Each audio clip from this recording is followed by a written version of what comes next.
I was born December the 3rd, 1912, in Rovetta, Italy. My brother Joe was the youngest one, and Clem was just above me, and then me. There's the three of us. Clement was the middle brother, see? And I was the oldest brother. Clem was the second, and Joe was the third one. Yeah, my sister was the last one. The mother helped the laundry here. The kids would put them out, hanging them out.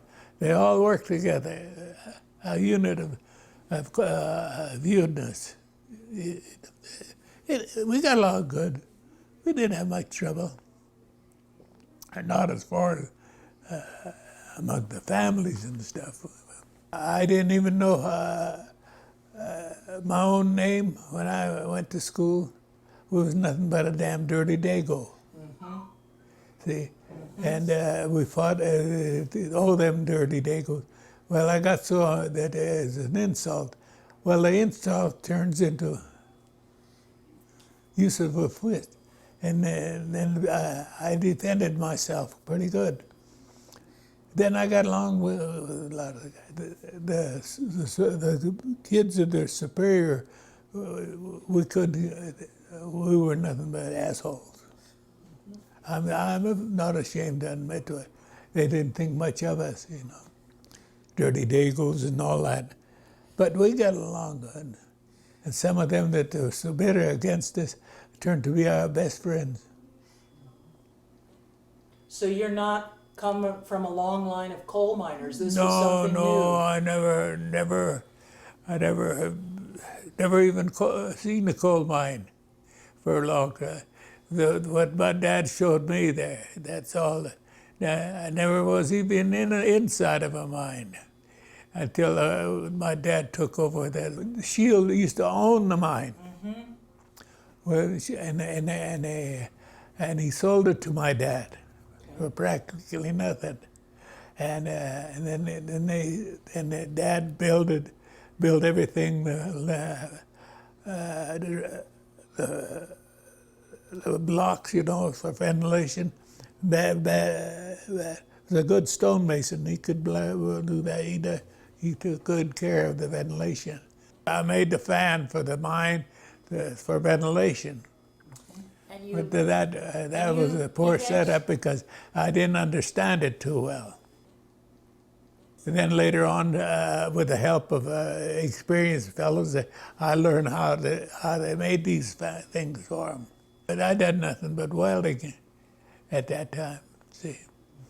The welder, because I'd worked on the shipyards as a welder, see.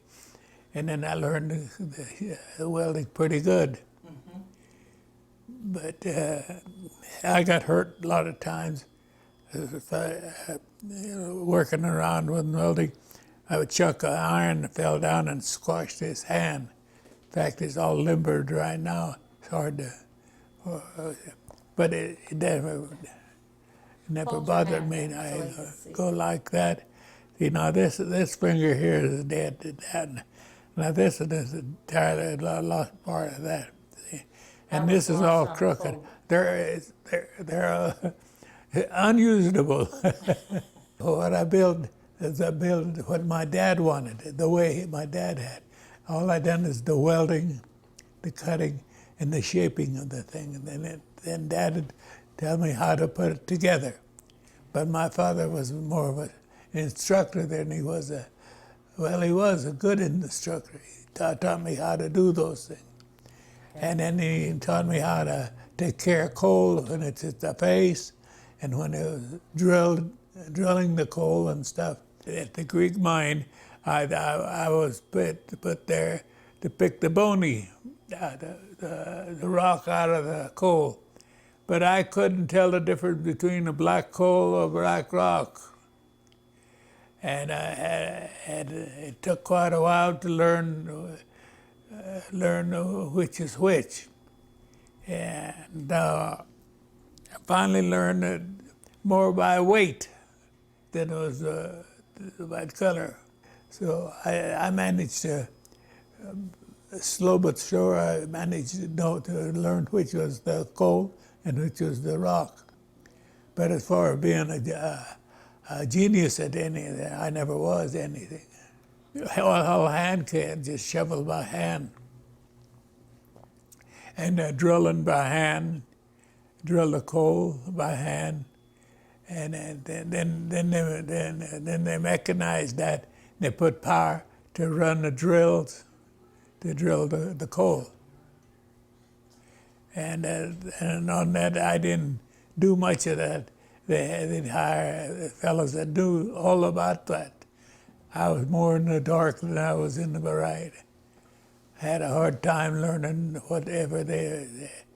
So knowing what to do, I didn't. I was never a good miner. I was always scared.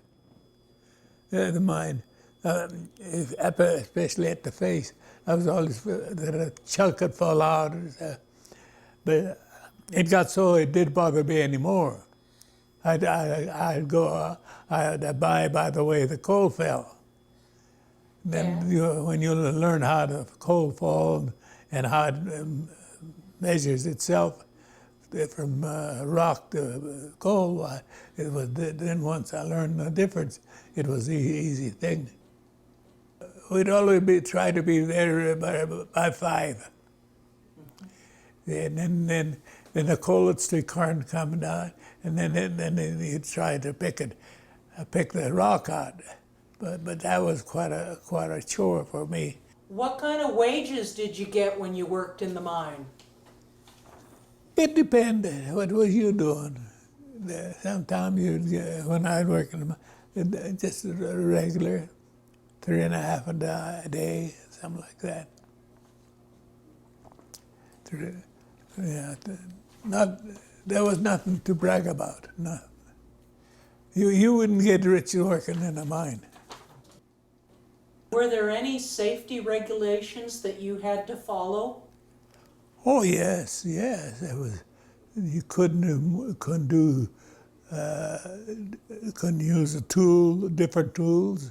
The regulation of tools you had, and sometimes the tool you thought was used were not usable. So they change that over, tell you which one, and then change it over for you.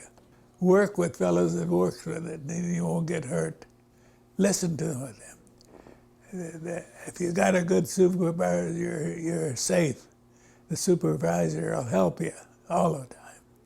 But if you think you're no more than the supervisor, you're in danger. And 90% of the bosses, biggest share of the bosses, are real good men.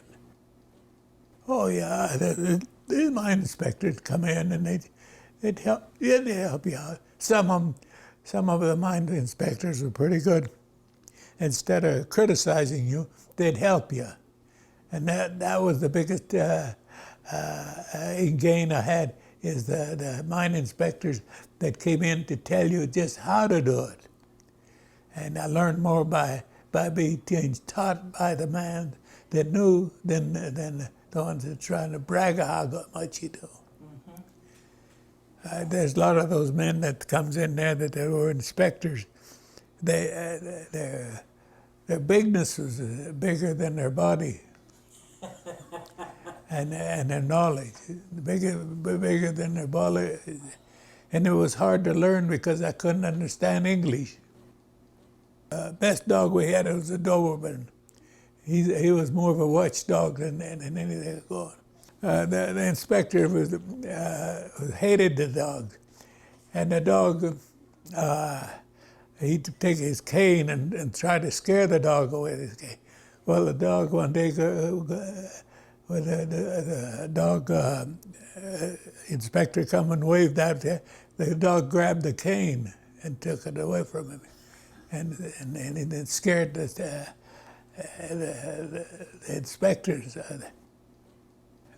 I always I was a welder and a designer. I done a lot of that. And when I retired, I'd buy all this secondhand iron and I'd make all these tools and stuff. You can't express the past because you might slip a little. Now, like moving this thing right here, I could push it anywhere I want to, but if I miss a cog, it don't go the right way. Coal mining is a use of good head. Do it the easy way.